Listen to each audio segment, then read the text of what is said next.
Rede. Oferecimento Pitu, mania de brasileiro.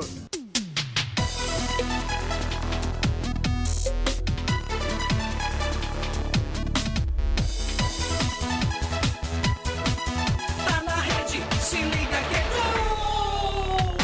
gol! O nosso time tá em campo, nesse gramado é raça, suor e glória. Vamos jogar buscando a vitória. Domingo é dia de futebol. Bola na rede é show, se tá na rede é gol. Bola na rede é show, se tá na rede é gol. Gol! Deve ter feito.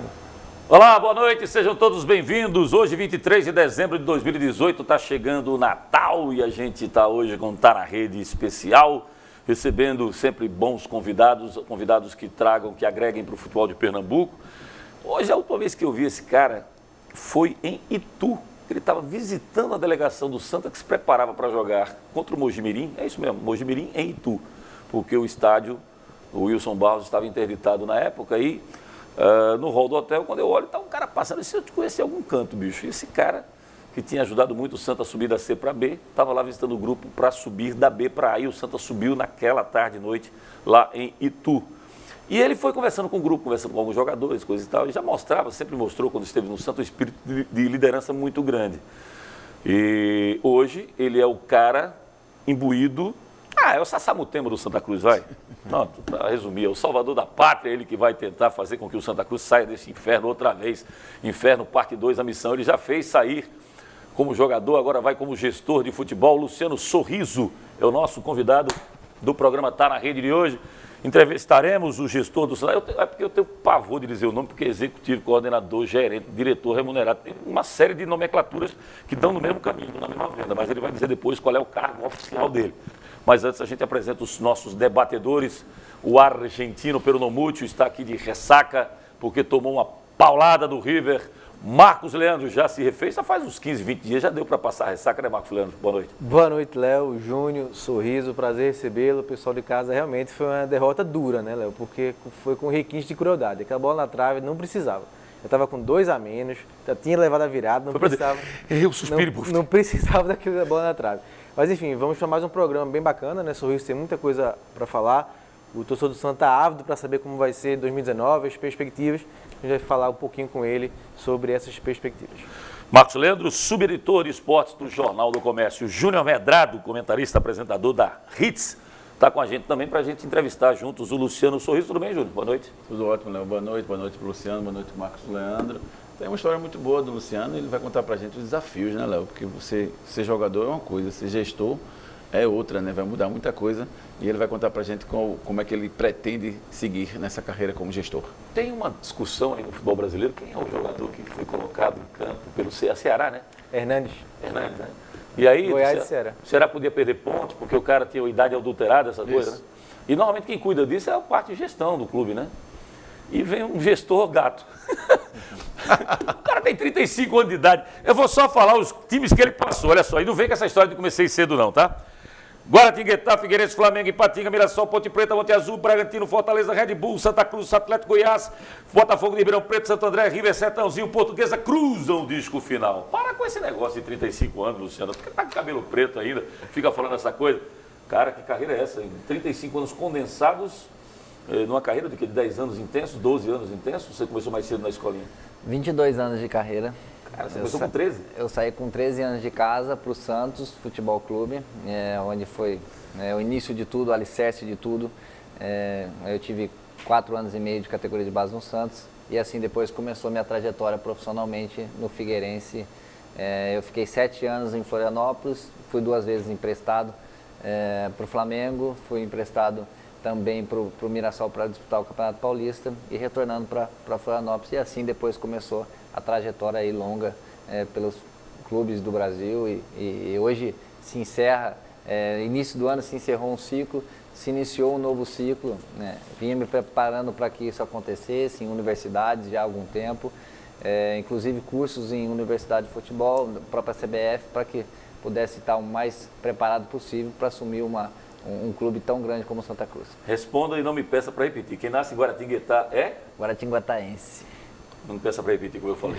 Bom, mas esse garoto aí que nasceu em Guaratinguetá, como é que foi a tua infância, como é que foi a tua adolescência? Era só futebol, bola de meia, bola de gude, bola de dente de leite, canarinho? Pegou essa fase, não? Peguei todas essas fases, inclusive comecei nas escolinhas de futebol pela cidade, né? Eu sou nascido em Guaratinguetá, ali no Vale do Paraíba, né?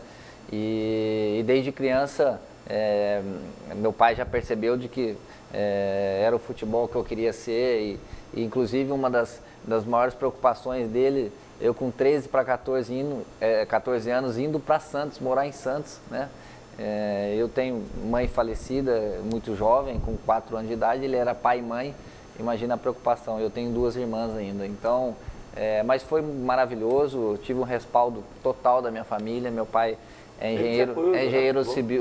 engenheiro civil de formação, então tive um alicerce, tenho hoje tudo que conquistei devo muito a ele, por ter sido esse pai e mãe na minha vida, na vida das minhas irmãs. Então, graças a Deus as coisas caminharam de uma forma muito boa e hoje eu estou colhendo. Detalha para mim essa conversa, porque não é fácil. A ver, quando você tem pai e mãe, né, quando você tem uma esposa, para dividir a responsabilidade em relação aos filhos, ainda assim é complexo, né? São 2 opiniões para você decidir o futuro de um garoto.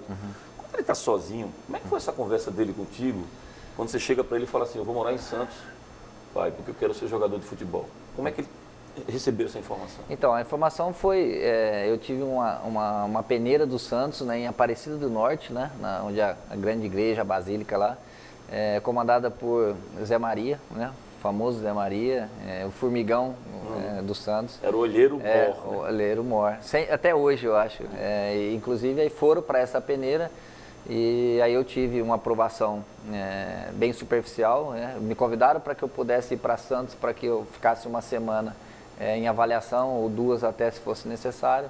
E aí sim fui para Santos, e até então meu pai achava que poderia ser só um fogo de palha, algo de momento, algo que poderia ser passageiro, né? E aí quando ele viu realmente de que o Santos me convidou para que eu pudesse me transferir em todos os sentidos, em escola, e ter a vida em Santos.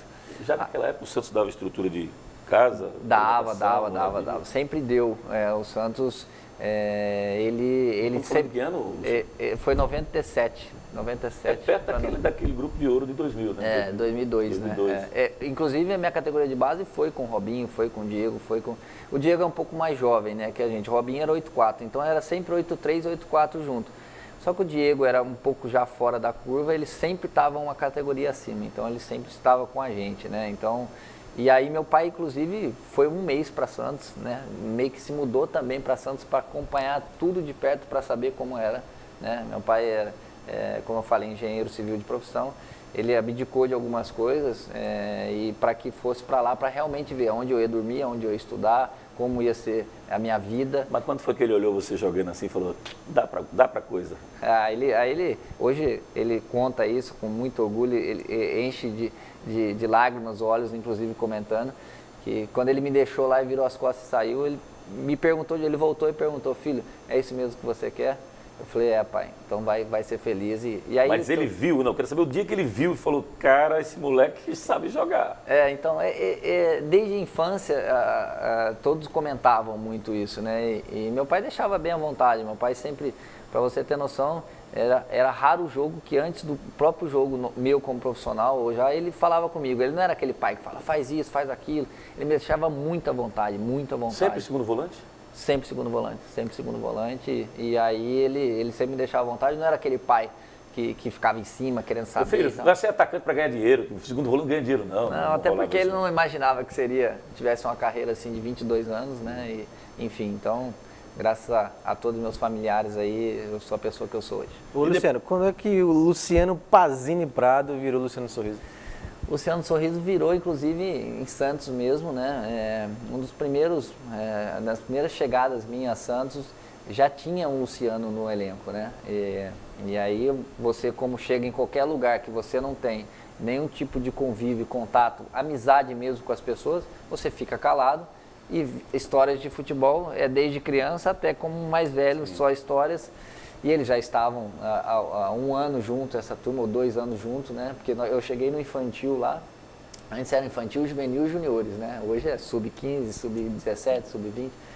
E aí eles com histórias de escola, que já estudava na Azevedo Júnior, lembro até hoje, e tinha aquelas histórias de menininhas e tal, e eu ficava só rindo, comentários de viagem, enfim. E aí um deles, pô, você só dá risada, hiena, não sei o que e tal, gargalhada. Sorriso foi melhor do que hiena. Gargalhada, e aí do nada um pegou e virou e falou, ó, já tem o Luciano, não tem como tirar o Luciano, vamos, Luciano Sorriso, só dá risada. E aí meio que foi, resumindo bem, foi algo assim. E aí, depois disso, porque eles tinham muita mania de chamar por cidade, né? Hoje tem vários atletas que você... Juninho Pernambucano. E aí, lá, como minha cidade era do interior... E para dizer Luciano Guaratinguetá. Vai na jogadores agradecem, Luciano Guaratinguetá. E aí, mais ou menos isso. E eu sou grato, inclusive, a ele até hoje pelo apelido. É uma marca, né? No começo, quiseram mudar quando você se profissionalizou? Não, em nenhum momento. Nenhum momento, até por marketing, assim, ele já... E quem foi o garoto que botou? Foi Juninho. Hoje ele nem joga mais, e a gente se fala até hoje, aquele grupo é muito bacana. O Lisca, ele tem o apelido de Lisca doido e manteve, né, até hoje. E uma vez eu perguntei para ele, cara, você tem um sobrenome, Lisca de Lorenzi, parece um italiano, um ator italiano. E o cara nunca mudou. Você tem um sobrenome de Pazzini Prado. Pô, Luciano Pazzini. Estrelando Luciano Pazzini. Olha só. É ator de cinema, né? Pois é, cara. Você vai mudar o sorriso ou vai manter o sorriso? Não, pode até manter o sorriso, mas vai mudar o nome. É muito difícil, acho que isso aconteça, né? Inclusive, hoje, querendo ou não, eu volto para o clube em uma outra área, né? Uma área executiva de futebol, até porque hoje essa área está sendo profissionalizada, né? Inclusive tem...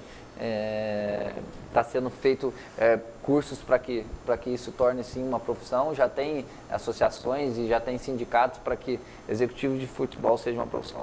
E então isso, eu como executivo hoje do clube, as pessoas chegam lá, o sorriso, não sei o que, então nem o primeiro nome fala. Já estão fuzilando o Luciano. Virou marca registrada, né? Então virou marca registrada, então é impossível eu chegar, inclusive eu até estava brincando com o pessoal da TI do Santa Cruz, meu e-mail hoje lá interno é luciano.pazzini. E aí, e aí falou assim, pô, tentei até inclusive incluir o Pazzini para que pudesse ser Luciano, mas é impossível. Deu erro lá. As pessoas falam sorriso e abrevia tanto que não fala nem o Luciano. Ô Luciano, quem eram os seus ídolos na sua infância? E agora você pode dizer, você torcia por quem? Eu sou flamenguista, né? Flamenguista. Meu ídolo na época, inclusive, era Eduardo Marques. Era um jogou aqui no esporte, né? O meio campo foi do Santos, era da minha época, né? Dodô era daquela época, então eu tinha essas pessoas como ídolo, mas da minha posição era Eduardo Marques. Era uma pessoa onde eu admirava assim absurdamente, inclusive sentava lá o centro de treinamento do Santos não é como é hoje, óbvio, e eles treinavam muito na Vila Belmiro, né? E eu lembro até hoje que era Cabralzinho, o treinador do Santos, e aí eu sentava na Vila, lá na arquibancada, para ficar vendo o Eduardo Marques jogar aquela época maravilhosa do Santos, enfim. Então, era o meu grande ídolo, né?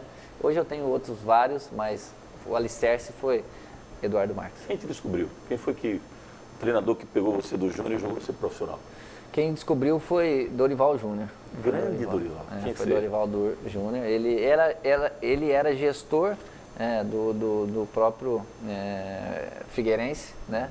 E eu já tinha tido uma oportunidade com o próprio Muricy Ramalho, quando ele foi treinador do Figueirense, mas foi passageiro, foi meio que por bate e volta, até porque em 2002 o Figueirense tinha perdido mandos de campo daquela invasão, super invasão no jogo de 2001, do acesso, né, para a Série A do Campeonato Brasileiro, e ficou 7, 8 jogos sem mando de campo, e o Muricy era o treinador em 2002. Eu fui esporadicamente um jogo, inclusive até contra o Bahia na Fonte Nova, mas já voltei automaticamente depois para o último ano de categoria de base. E aí depois do Dorival Júnior era o diretor, né, de futebol, gerente de futebol. E aí acabou assumindo como treinador, foi o primeiro clube como treinador. E aí ele me puxou e aí eu fixei como... Pro Santa, foi Martelotti, né? Era o treinador? Foi Martelotti que me trouxe, foi Martelotti, depois a gente teve o Sandro, né? Depois teve o Vica. E depois teve Sérgio Soares. Mas a indicação foi Martelotti, né? Foi Martelotti. Você estava naquela final da Ilha do Retiro que o Branquinho jogou de lateral direito? Não. Essa foi 2012. Não. A 2012. dele é o gol do Sandro Manuel. Essa não O segundo gol. É. Garça Rato, driblou o Magrão no primeiro gol e o Foi- segundo, e foi Sandro Manuel. expulso depois? Foi. Deixa eu saber um pouco conhecer melhor os pensamentos do Luciano Sorriso com a seguinte questão. Você falou em Dorival Júnior. Dorival foi um cara que a gente está entrevistando treinadores aqui há 30 anos. E eu gosto muito de olhar, eu só conheço e só posso, não é nem julgar, que essa não é a nossa função, é analisar o momento, né? É dizer o que pensa, se mudou certo, se mudou errado. Nunca a pessoa, nunca o caráter da pessoa, nós não somos deuses para saber. Mas cada vez que a gente entrevista alguém mais profundamente, a gente tem uma noção melhor de como vai ser a carreira desse treinador. E o Dorival, quando eu saí da entrevista uma vez na ilha, eu falei para ele, se prepare para ser top 10 rápido, porque você tem visões maravilhosas. Ele vem de uma família de futebol, é sobrinho do Dudu, da academia, e ele mostrava essa sapiência. E houve um problema do Dorival, depois ele vira técnico internacional, mais na frente ele tem aquele episódio com o Neymar. Sim. E eu queria saber a sua versão, a sua captação daquela situação. Quem estava certo, o Neymar ou o Dorival? Eu acho que totalmente o Dorival, né? Até porque ali o Neymar depois acabou até se pronunciando a respeito daquilo ali, que teve um exagero da parte dele, né? Mas nos bastidores a gente sabe que o grande problema e a grande indignação do Neymar naquela época era com o auxiliar que o Dorival tinha na época, né? A gente de dentro do Quem era o futebol auxiliar? Você lembra disso? era Ivan Iso. Ivan Iso. Goleiro, Ele foi né? Goleiro do esporte. Aqui é quem treinava o time aqui quando o Milton Cruz estava conversando com os diretores do Náutico. Que maldade. Não foi maldade, mas essa é a versão, viu, Milton Bivar? Mas deixa pra lá.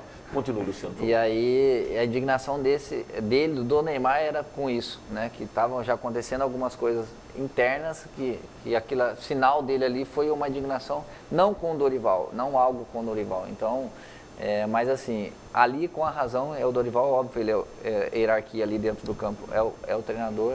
Ele teve uma atitude totalmente errada, depois se pronunciou, hoje devem ser super amigos, né? E o Neymar deve ver ele com muito bons olhos, né? Até porque o caráter do Dorival, a pessoa que ele é, eu sou amigo particular dele, toda vez que eu estou em Florianópolis, eu vou para Jurerê, a gente se reúne. O filho dele hoje, que é auxiliar dele, o próprio Lucas, né? A gente tem um contato quase que semanal, né? Até para se debater sobre o futebol. Agora eu na universidade, a gente conversou muito a respeito disso, inclusive uma dos meus pontos era ir até o Rio, inclusive o Flamengo, para que pudesse nas férias fazer até um estágio, para eu viver mais alguma coisa assim. E aí veio o convite do Santa Cruz e a gente teve que aceitar, e em nenhum momento eu pensei em não aceitar. Você em nenhum momento vai pensar em recusar o convite que eu vou te fazer para você ver essas imagens. Solta, por favor. É um posto de combustível. Mas, Léo, eu tenho um... Como é que os nomes dos carros modernos, eu sei, uma BMW vai conversível e eu quero botar uma gasolina que seja confiável. Você vai nesse posto aí, o posto federal de lá da Muribeca, só que quando você chegar por lá, você vai dar uma entrada nesse restaurante aí chamado Seu Chico. Aí você vai ver os pratos que tem lá dentro, Luciano. Calma que estamos num domingo à noite, a ceia é só daqui a 24 horas, então tenha calma, relaxa.